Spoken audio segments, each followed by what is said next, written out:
Pagrindinis ilgamžiškumo faktorius anot mokslininkų yra kojų jėga.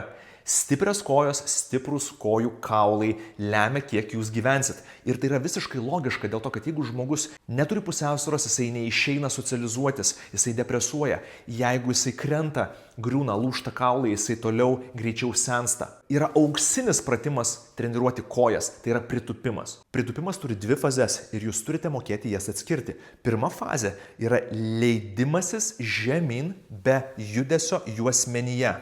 Iki tol, kol mano klubai nebegali ir juosmuo pradeda lenktis.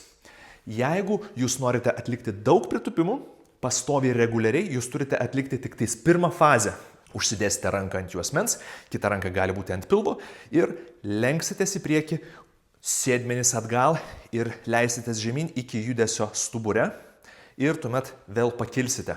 Leisitės su įkvėpimu, pakilsite su iškvėpimu, pabaigoje įtempsite sėdmenis. Užtikrinkite, kad kojos nebūtų per siauros, nes jeigu mano kojos yra siauros, aš leidžiuosi ir juosmuo pradeda lenktis gerokai anksčiau. Dubuo negali įsėsti gilyn ir kojos patiria per didelį nesubalansuotą krūvį. Nebijokite, kad keliai eina šiek tiek į priekį, tai yra natūralu, viskas tvarkoje. Galite atlikti kelias serijas, po 10 kartų ar po daugiau ar po mažiau. Iš tikrųjų nesvarbu kiek, svarbu, kad tik tais darytumėt.